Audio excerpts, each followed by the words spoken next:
అఘోర మాత్రిక జ్యోతిష్య పీఠం గురూజీ మార్తాండ వర్మ స్త్రీ పురుష వశీకరణ స్పెషలిస్ట్ అష్టదిగ్బంధన మంత్రం ద్వారా 100% గ్యారంటీ పరిష్కారం. భార్య భర్తల సమస్యలు, ప్రేమ పెళ్లి సమస్యలు, లైంగిక సమస్యలు ఇంకా ఎటువంటి సమస్యలకైనా 21 రోజుల్లో శాశ్వత పరిష్కారం చూపబడును. ఎటువంటి సమస్య ఉన్నా ఫోన్ ద్వారా పరిష్కారం చూపబడును. వివరాలకు మా ఫోన్ నెంబర్ 8008126509. చదువుకోండి అని కాలేజీకి పంపిస్తే ప్రేమలో పడుతోంది యువత. అది కూడా తెలిసి తెలియని వయసులో. వయసు ప్రభావం అంటారా, సినిమా పిచ్ అంటారా, సోషల్ మీడియా ఎఫెక్ట్ అంటారో అది మీ ఇష్టం. కారణం ఏదైనా సరే చిన్న వయసులోనే ప్రేమ, ఆ తర్వాత ముద్దు ముచ్చట. ఓ పక్కేమో చదువు సంకనాకపోతున్నా కూడా కెరీర్ కంటే తాత్కాలికమైన మజా కోసం అరలో చేస్తున్నారు దారి తప్పిన కుర్రకారు. అదేమో ఇప్పుడు నేరాలకు కారణమవడం బాధాకరమైన విషయం. పిల్లలు చేసిన తప్పు పెద్దలకు మనశ్శాంతి పోగొడుతుంది, అనారోగ్యం పాలు చేస్తుంది. ఇక ప్రేమికుడు సైకో అయితే ప్రాణమే తీస్తుంది. తాజాగా విజయవాడలో జరిగిన ప్రేమ హత్యపై యావత్ సమాజం ఉలిక్కిపడింది. ముఖ్యంగా అమ్మాయిలు, మీ అమ్మా నాన్నల ప్రాణాలు ముఖ్యం, కాస్త దారి తప్పకండి. ఇటు అబ్బాయిలు, మీరు కూడా అందం కోసం వెంటపడి మంచి జీవితాన్ని నాశనం చేసుకుని హంతకులై చిన్న వయసులోనే జైలుకెళ్ళకండి. ఉన్నది ఒకటే జీవితం.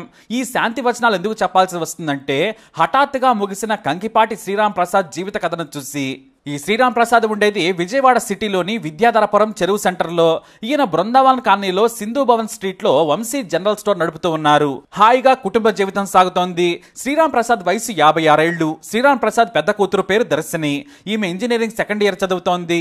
అయితే తన ఫ్రెండ్ ద్వారా కొమ్మరిపాలెం సెంటర్కు చెందిన గడ్డం శివమణికంఠ అనే యువకుడితో పరిచయం ఏర్పడింది. ఆ పరిచయంతో నేను నిన్ను ప్రేమిస్తున్నానని వెంటపడ్డాడు శివమణికంఠ. ఇంకేముంది, 4 ఏళ్ల క్రితం ఏర్పడిన పరిచయంతో చిన్న వయసులో శివకు ఫ్లాట్ అయిపోయింది దర్శిని. అంతే, నాటి నుంచే ప్రేమ అనే పదానికి అర్థం తెలియకుండానే లవ్ లో పడిపోయింది. చదువు భవిష్యత్తు గురించి ఆమె ఆలోచించలేదు. ఇటు అప్పటికే బీపీటీ చేసిన శివ ఓ ప్రైవేట్ స్కూల్లో పీటీ మాస్టర్ గా పనిచేస్తున్నాడు. 4 ఏళ్లుగా దర్శిని శివ ప్రేమించుకుంటున్నారు. తాజాగా ఈ విషయం తండ్రికి తెలిసింది. దీంతో కూతురును మందలించాడు తండ్రి శ్రీరామ్ ప్రసాద్. ఆమె మాత్రం తాను శివను ప్రేమించానని పెళ్లి చేసుకుంటానని చెప్పింది. కానీ ఇద్దరి సామాజిక వర్గాలు వేరు. పైగా తన కూతురుకు గొప్పింటి సంబంధం చూసి పెళ్లి చేయాలనేది దర్శిని తండ్రి ఆలోచన. మొత్తానికి కూతురు ప్రేమకు నో చెప్పేశాడు. బుద్ధిగా చదువుకుంటే చదువుకో, లేదంటే లేదని దర్శిని హెచ్చరించేశాడు తండ్రి. దీంతో తన తండ్రి మాట వింటానని హామీ ఇచ్చింది దర్శిని. ప్రేమకు దూరమయ్యింది. ప్రియుడు శివకు బ్రేకప్ చెప్పింది. కానీ తన ప్రియురాలు దూరమైందన్న బాధతో సైకోలా మారాడు శివ. నిత్యం ఫోన్లు చేస్తూ తనను పెళ్లి చేసుకోవాలని బెదిరించడం మొదలుపెట్టాడు. నేను నిన్ను ప్రేమించడం లేదు, మా నాన్న తెచ్చిన సంబంధమే చేసుకుంటాను, నేను ఇప్పుడు ఫైనల్ ఇయర్ చదువుతున్నాను, నన్ను డిస్టర్బ్ చేయొద్దని చెప్పింది, వేడుకుంది. కానీ తననే పెళ్లి చేసుకోవాలని వేధించడం మొదలుపెట్టాడు శివ.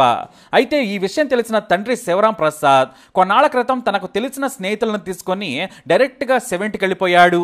తన కూతురును వేధిస్తున్నాడని అతని తల్లితో చెప్పాడు. ఇటు శివ తల్లి కూడా కొడుకుని తిట్టింది. మరోసారి తప్పు పని చేయడని, మీ కూతురు జోలికి రాడని తల్లి హామీ ఇచ్చింది. ఇటు స్నేహితులు, చుట్టుపక్కల వారు కూడా శివను తప్పుపట్టారు. ఆ చిన్న పంచాయతీలో అందరూ శివనే తప్పుపట్టారు. ఆ అమ్మాయికి ఇష్టం లేదని చెబుతున్నప్పుడు వేధించడం ఎందుకు, తప్పు కదా, రేపు మీ సోదరికి కూడా ఇలాంటి పరిస్థితి వస్తే ఏం చేస్తావు, పెళ్లి కావాల్సిన అమ్మాయి అని వదిలేయమని హెచ్చరించారు. కానీ అందరి ముందు సరే అన్న శివ సైకోలా మారాడు. తన కాలనీకి, తన ఇంటికి కూడా వచ్చి తన తల్లితో తిట్టించాడని పగ పెంచుకున్నాడు. మరోవైపు దర్శిని మళ్లీ కదిలించాడు. నువ్వు కానీ పెళ్లి చేసుకోకుంటే నువ్వు నేను కలిసి దిగిన ఫోటోలను సోషల్ మీడియాలో పెడతానని హెచ్చరించడం మొదలుపెట్టాడు శివమణికంఠ. మనిద్దరం దిగిన సెల్ఫీలు, చాట్లు, కాల్ రికార్డులు కూడా ఉన్నాయి. నువ్వు నన్ను పెళ్లి చేసుకోవాల్సిందే, లేదంటే ఊరుకోను, వేరే వ్యక్తిని పెళ్లి చేసుకుంటే ఒప్పుకోను, అదే జరిగితే నేను వాటిని ఇంటర్నెట్లో సోషల్ మీడియాలో పెడతానని బెదిరింపులకు దిగడం మొదలుపెట్టాడు. మరోవైపు తల్లి ఈ విషయంలో కొడుకును మందలిస్తూ వస్తోంది. దర్శిని జోలికి వెళ్లొద్దని చెప్పింది.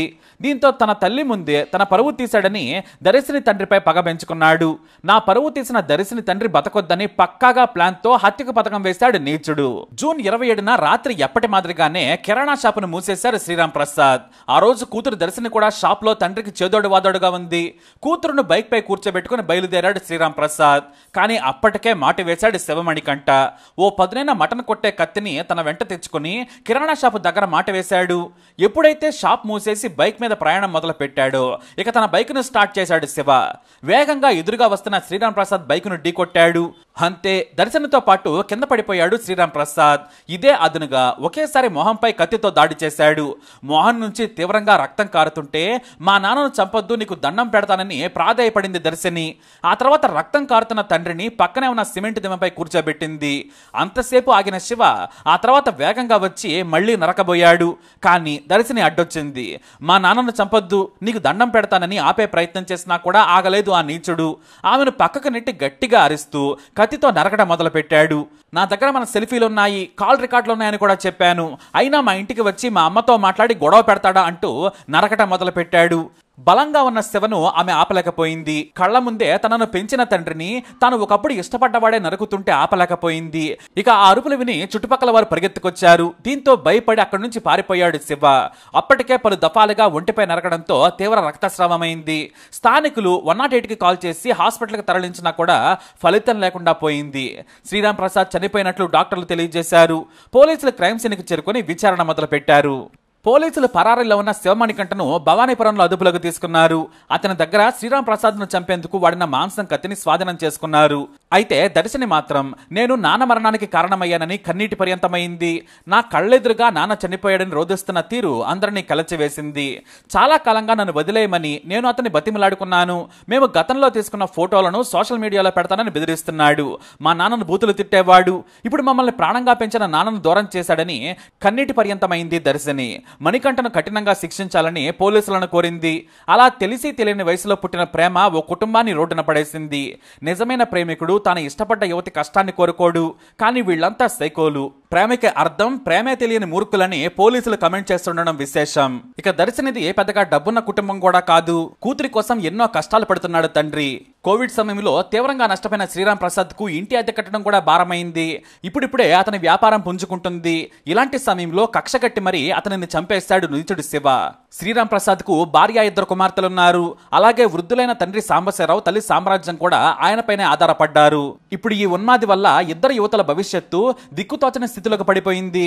వృద్ధులైన తల్లిదండ్రుల పోషణ కూడా ఆ కుటుంబానికి మరింత భారంగా పడింది. మరి ఈ సైకోని ఏం చేయాలి? మీ అభిప్రాయాన్ని కమెంట్ ద్వారా తెలియజేయండి. ఈ వీడియో అప్డేట్స్ కోసం మై ఛానల్ ఫాలో అవ్వండి. అలాగే తప్పకుండా సబ్స్క్రైబ్ చేసుకోండి.